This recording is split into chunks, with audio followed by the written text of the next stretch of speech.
Safi, jana mashabiki mmekutana Young Africans na Simba na mmecheza mechi yenu ya kirafiki na kuibuka na ushindi wa goli 2. Ila katika mechi ile, baada ya mechi, mashabiki wa Yanga walikuwa wanauliza sana, yuko wapi Kisugu? Majibu waliopewa ni kwamba Kisugu yupo injured. Ni kweli?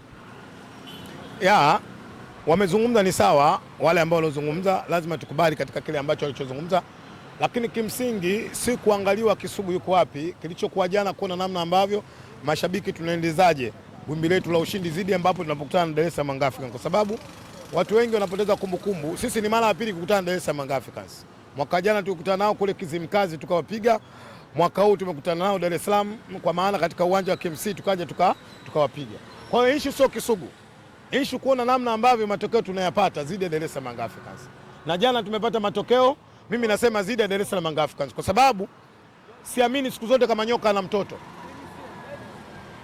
Siamini siku zote kama nyoka ana mtoto.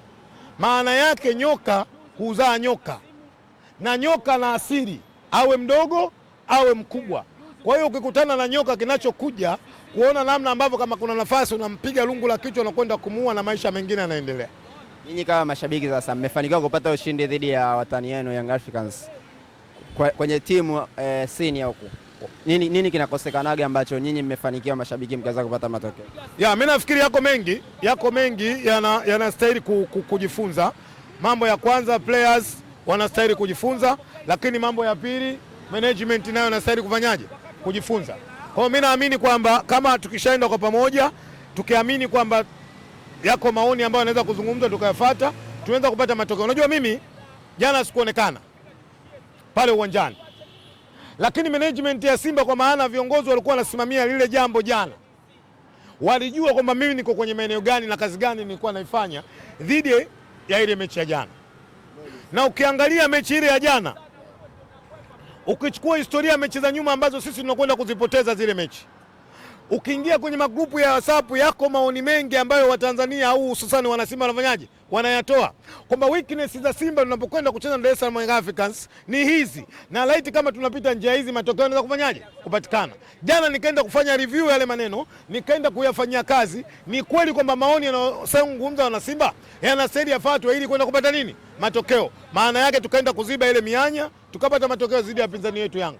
Matokeo yalipatikana, lakini kuna nyakati mashabiki wa Young Africans walitamani kuogomea mchezo, kidaiwa kwamba wanaocheza sio ma-influencers wa Simba. Kwa jinsi ulivyotazama wewe mwenyewe mchezo, sababu ulitazama nadhani kwenye TV, wale waliocheza walikuwa ni mashabiki wa Simba ama ni mamluki?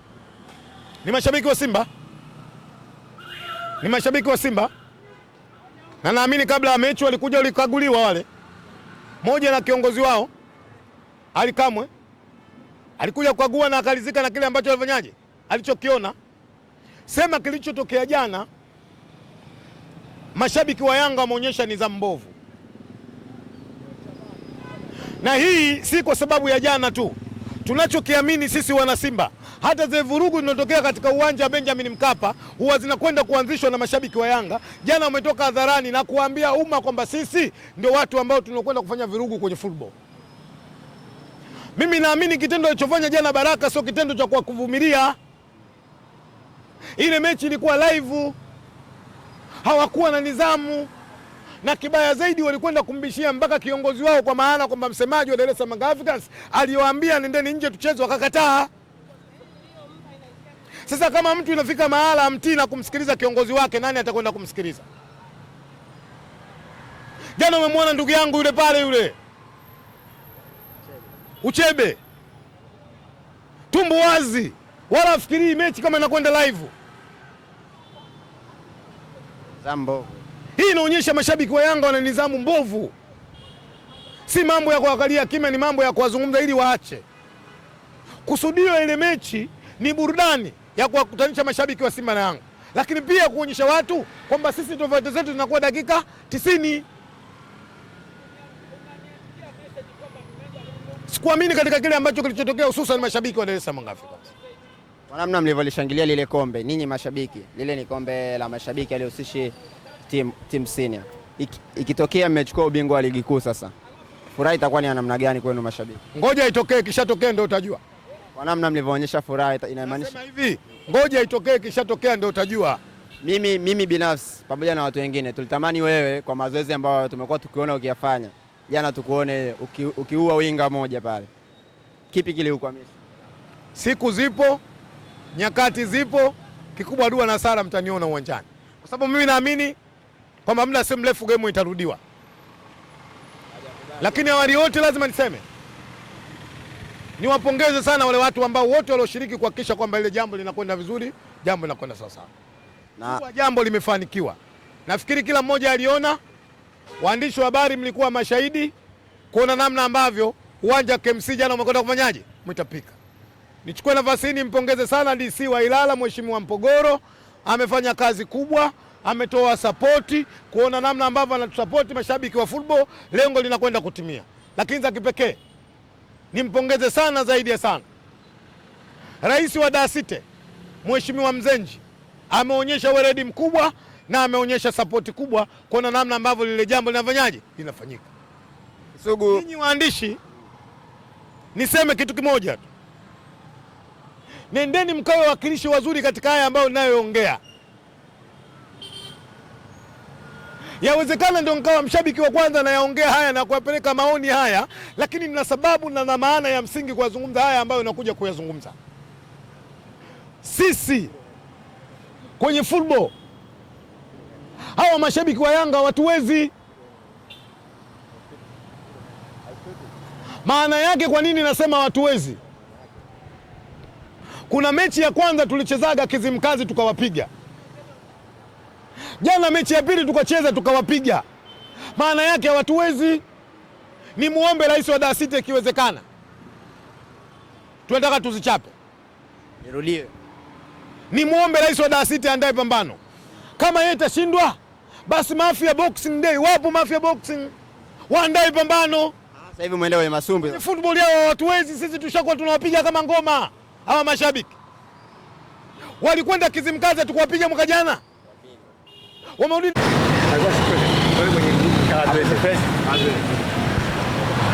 Kwa sasa nasema watuwezi hawa.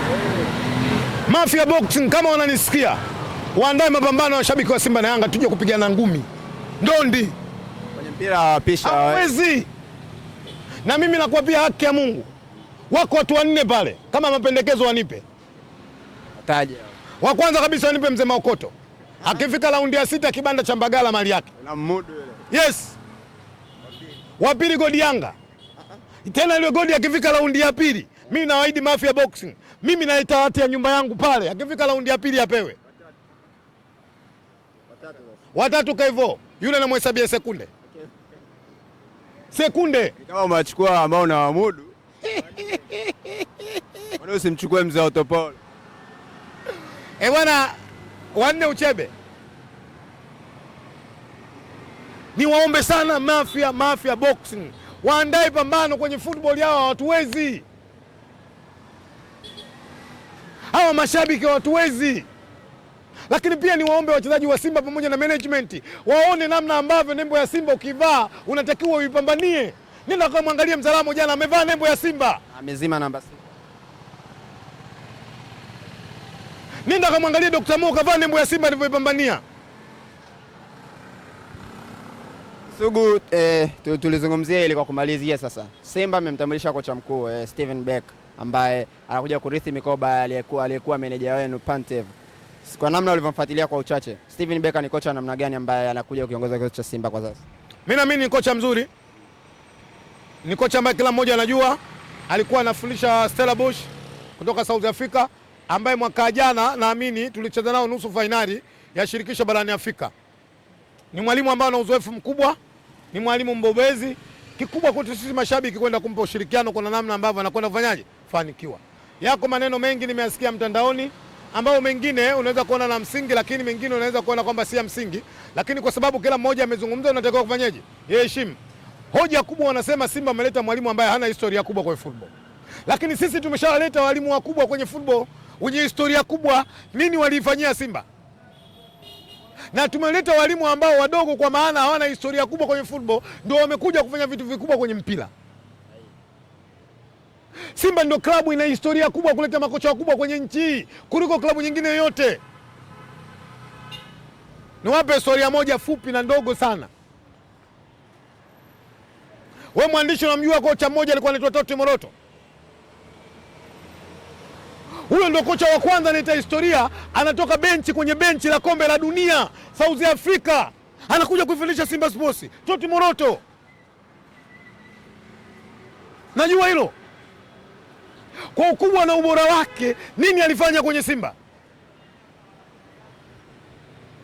Tukaachana na Toti Moroto, leo tuondoke tukamzungumzia Benchika. Amekuja miaka 3 iliyopita hapa. Amekuja ni mwalimu ambaye ameingia kwenye 5 bora walimu bora katika bara la Afrika zima hili la Afrika, kwa bingwa wa shirikisho. Amekuja Simba, nini amefanya? Sasa turejee kuangalia hao walimu ambao mnasema kwamba ukubwa wa Simba tumeleta walimu wadogo. Tuangalie, kuna mwalimu tumemleta hapa, jina maarufu tulikuwa tunamuita nani yule? Sio Fad Davis, achana Fad Davis huyo wa pili, lakini kuna kocha mmoja tulimleta yule, nimemsahau kidogo, nitamkumbuka muda si mrefu. Leo tuzungumzie Fad Davis, tumemchukua na historia gani kwa football? Ana historia gani? Amekuja akatengeneza Simba historia pale. Amekuja Simba akafanya nini? Vizuri. Na mimi naamini ukizungumza historia vizuri kwenye Stellenbosch, utaona namna ambavyo timu gani iliyoimarika. Sasa hivi timu zote za South Africa, Mamelodi Sundowns, Kaizer Chiefs, Orlando Pirates, hawajawahi ndani ya miaka 2 kutokwenda kumsajili mchezaji kutoka wapi? Stellenbosch. Mimi binafsi naamini Steve Barker anakuja kuleta mabadiliko makubwa kwenye Simba, na Simba naona anakwenda kucheza fainali ya klabu bingwa barani Afrika. Kikubwa ni tumbo ushirikiano tu. Falsafa ya kocha sasa na aina ya wachezaji ambao wako Simba pale, nadhani naenda kuklik kwa namna gani? Yeye mwalimu ndio atajua wapi aanzie. Kwa sababu mwalimu mpaka anakuja kuingia contract na Simba, maana yake tayari ameshafanya assessment Simba Sports.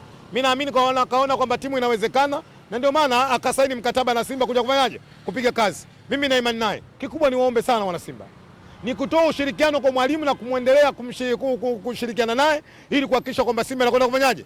Kufanikiwa. Nikushukuru sana. Asante sana.